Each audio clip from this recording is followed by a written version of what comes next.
महाराजांना अयोध्येचे निमंत्रण. महाराष्ट्रातून अहमदनगर जिल्ह्यासह कोपरगाव तालुका व पंचक्रोशीच्या वतीने 22 जानेवारी 2024 रोजी अयोध्या येथे होणाऱ्या श्री रामलल्लाच्या प्राणप्रतिष्ठा सोहळ्यासाठी मठाधिपती परमपूज्य रमेश गिरीजी महाराज हे प्रतिनिधित्व करणार आहे.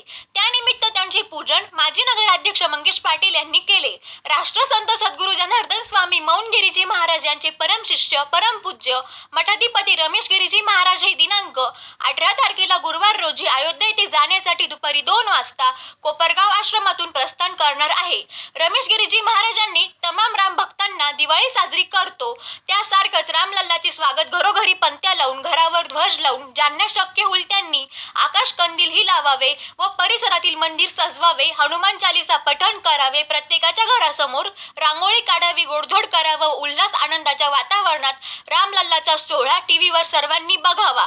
आपण सर्व भाग्यवान आहोत की आपण सोहळा बघू शकतो. गेले 500 वर्षापासून सर्वजण रामलल्लाच्या प्राणप्रतिष्ठेची स्वागताची वाट बघत होते. तसेच महाराजांनी कोपरगाव शहरात बाबाजींचे शिष्य परमपूज्य त्र्यंबकेश्वर येथील भाऊ पाटील यांचे प्रवचन श्रीरामचरित चिंतन कथा होत आहे. याचा सर्व भाविकांनी उपस्थित राहून लाभ घ्यावा असे आवाहन परमपूज्य रमेश गिरीजी महाराजांनी केले. परमपूज्य रमेश गिरीजी महाराज अयोध्येला प्रस्थान करण्याच्या दिवशी सर्व भक्तांनी आश्रमात उपस्थित राहावे असे आवाहन मंगेश पाटील यांनी केले. उपस्थित बंधू आणि भगिनींनो,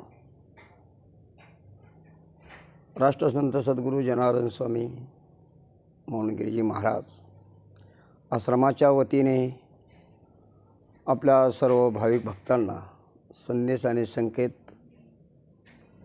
येत्या 22 जानेवारी अयोध्या नगरीमध्ये राम जन्मभूमीमध्ये प्रभू रामचंद्र या देवतेची रामलल्लाची मूर्तीची प्राणप्रतिष्ठा होणार आहे.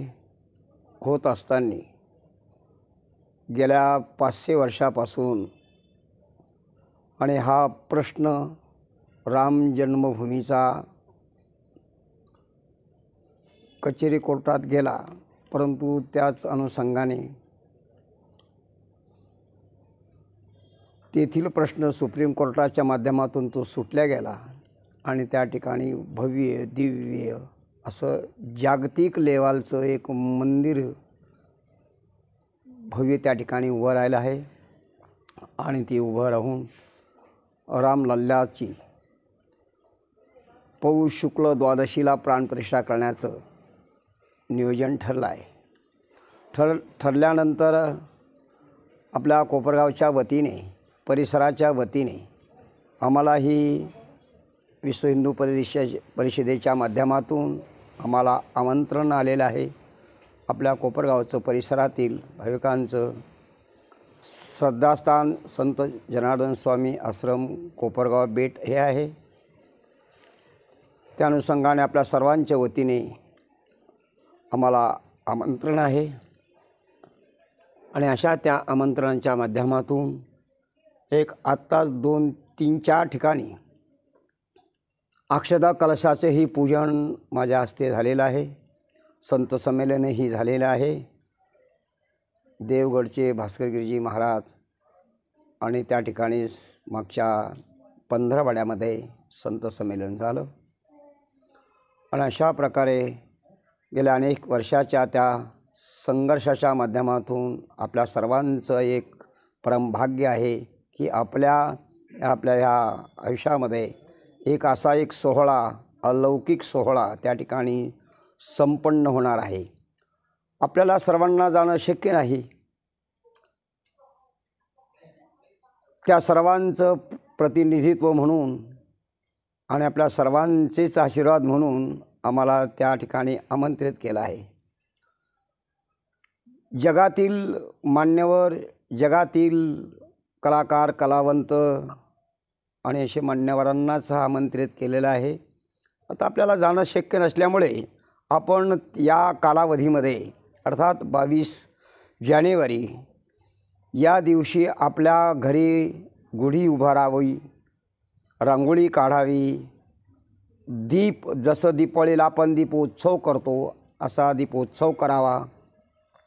सामुदायिकरित्या म्हणा की वैयक्तिकरित्या म्हणा की मंदिरात म्हणा, त्या ठिकाणी जाऊन हनुमान चालिसा, राम रक्षा स्तोत्र, भजन, कीर्तन, प्रवचन हा एक सोहळा आपल्या गल्लीत, आपल्या परिसरात, आपल्या इलाख्यात, आपल्या वार्डात, आपल्या मंदिरात कुठंही आपल्याला करता येणे शक्य आहे अशा ठिकाणी करावं.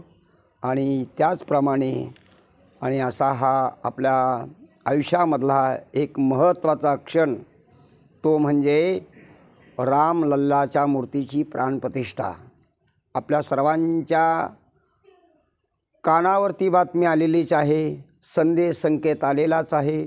डोळ्याने आपण टी व्हीवर तो राम लल्ला प्राणप्रतिष्ठा सोहळा अयोध्ये नगरीतला आपण आपल्या घरी पाहू शकणार आहे. म्हणून त्याच अनुषंगानं या ठिकाणी कोपरगावच्या कोणतं मैदान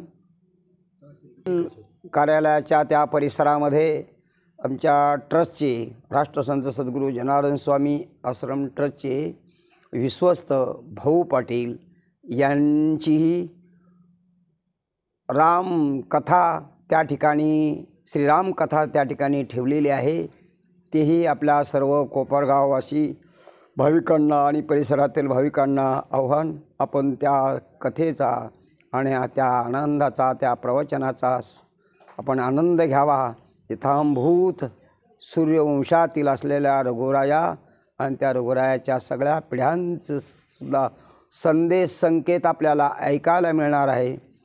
म्हणून आपण आणि तो कालावधी आहे 12 तारीख ते 18 या कालावधीमध्ये तहसील मैदान त्या ठिकाणी होणार आहे. आपल्या सर्वांना आमंत्रण, आपल्या सर्वांना निमंत्रण.